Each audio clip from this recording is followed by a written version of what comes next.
Good morning. Welcome back to This Simple Space. We're going to jump right back into continuing what we talked about last week. We're talking about stewarding the dream that God has put in your heart.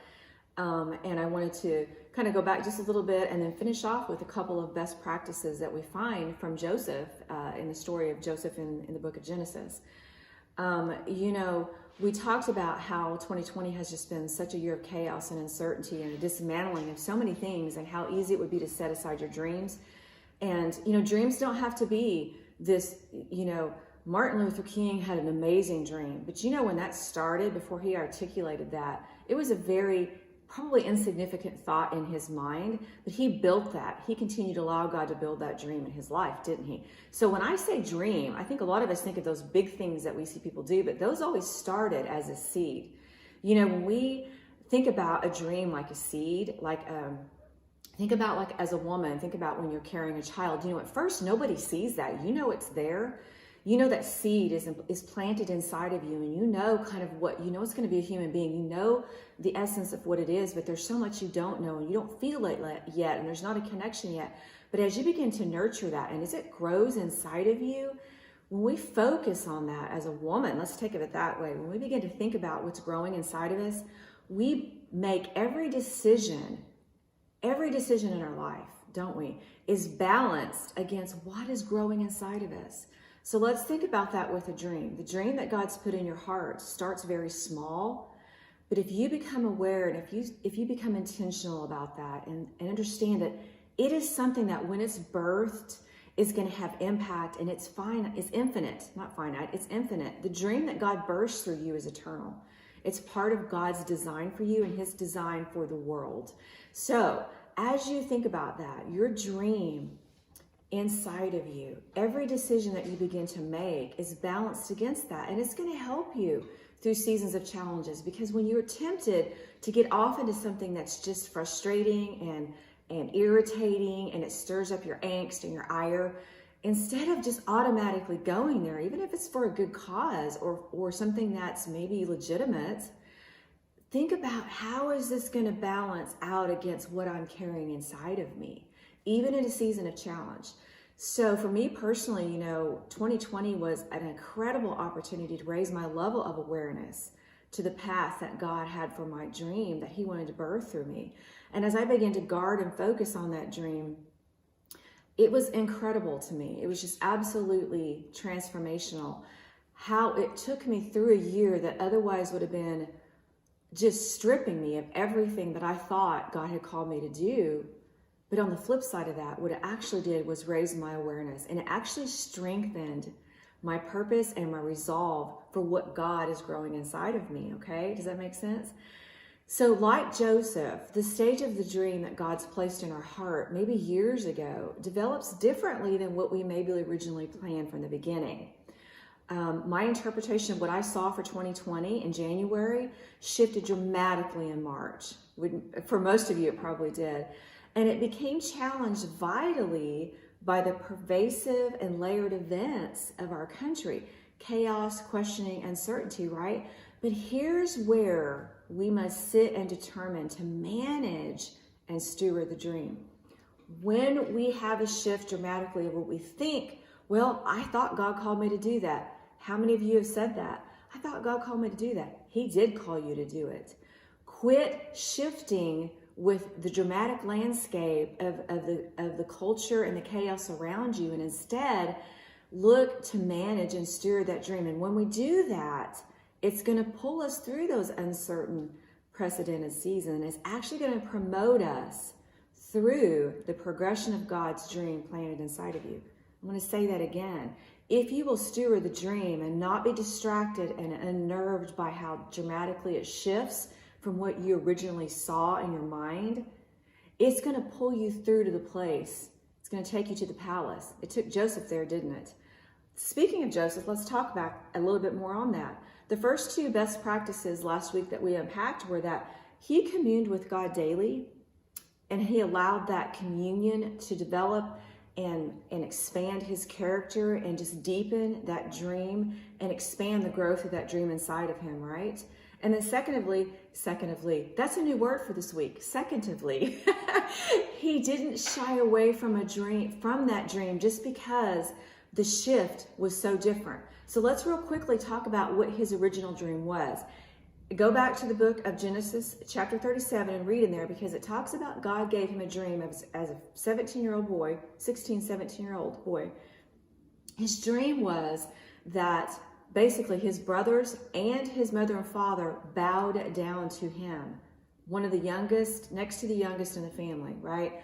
Well, that dream had relevance. And if you follow that story all the way through to the end, it absolutely manifests. But it didn't manifest like that exactly, and it didn't manifest that year of his life.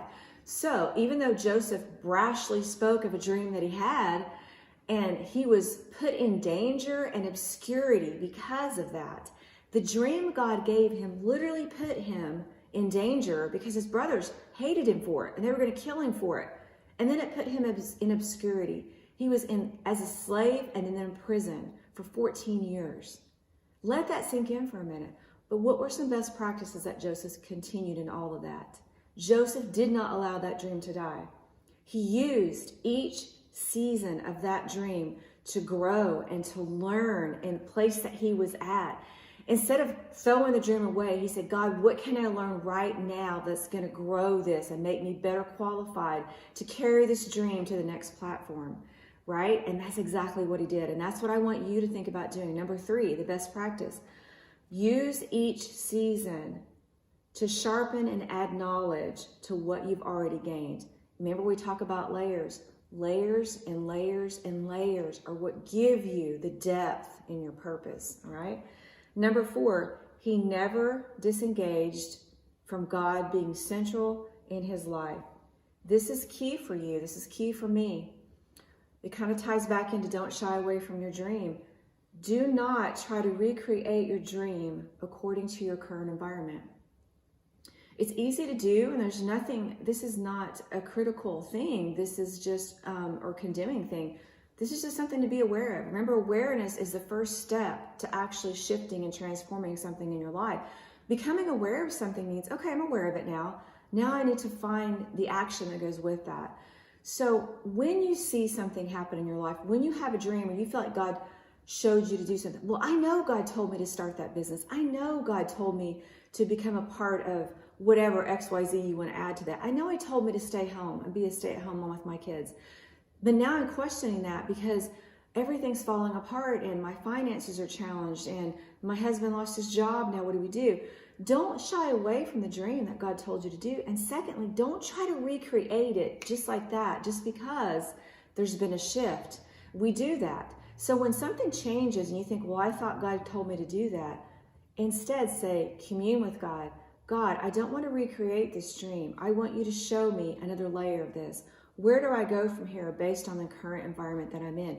In this season, don't recreate it, but allow it to sharpen and add value to you, okay? What skill can you gain? Joseph gained tremendous skill in that season, tremendous skill. One of my favorite sermons that Pastor George always taught was Behold the Dreamer, and it was about Joseph. And he talked about that very thing, that he layered those things in his life, that he went into a country that he didn't know the language. He went into a country where he didn't know the culture. All of these things. What did he have to do? He had to be separated from his family where he was the baby. His dad favored him, okay? He was going to get everything in his life handed to him. There was no doubt. But God knew the dream, and he knew the integrity and the fact that Joseph communed with him, and he knew he needed to put him in a place protected the whole time, but still in a place where he could learn so many things. The language, the currency, the culture, the way that they applied and shifted and how things happened. He had to learn all of that, didn't he? And he had to go through some really tough times for God to take him to the place that when he was at the palace, not only did he save Egypt, but guess what? He saved his family, because his family was in a different country. When there was famine in the land, that's the thing God gave him a dream about. There's going to be some danger up ahead. There's going to be something bad. Here's what you do now to offset that and to come through that. He was able to manifest that dream where his family came and bowed to him because they didn't even recognize him. He was so transformed. They bowed to him, but not out of gloating from Joseph's side, but out of humbleness and out of the fact that now what you meant for evil is what he told his brothers. God had set me in place to save your life. Isn't that powerful? Read the story. It's one of the best things in the Word of God. I love that story. And it represents Jesus in our life, by the way. So, a pathway of God's provisioning for our dreams is something that's, I'm going to read to you really quickly, and it's going to be in the show notes below. Is that what we call them? Show notes? To go back and look at this, because we always like to give you action items and steps and processes. As you read Joseph, there is a methodology to this, okay? There is a process to how God provisions your dream. One of my mentors, Dave Jewett, who is a phenomenal man in my life and who has really been a fabulous person to show me how to do this, there's 4 simple ways to do this. And so I'm going to read them real quick. You steward the message, which is the dream. Begin to steward that, and God provides the methodology, the method of how you get that dream out there. You steward the methodology, and then he gives you the platform. You steward the platform, and God provides the impact. When you steward the impact, God provides multiplication, which is the delivery, the birthing of that dream, where then it's alive forever. People can touch it. People can be blessed by it. So I hope that helps you as you're walking through the stages of your dream, to not be discouraged, to not shy away from your dream, to use the dream season that you're in to sharpen your skills, and to not try to recreate it, but in every season to know that if you steward the season and the stage that you're in, God will then provide the next stage for you, okay? So I hope that helps you this week, and I encourage you to unpack your dream. Don't put it in the attic. Unpack it. Keep it alive. Keep it protected in the womb if that's where it is. If it's birthed already in your life, continue to nurture and cultivate it and take care of it, okay? Have a great week, and as always, subscribe to this channel, hit the notification bell, and share and leave your comments. Have a wonderful week, and I'll catch up with you later.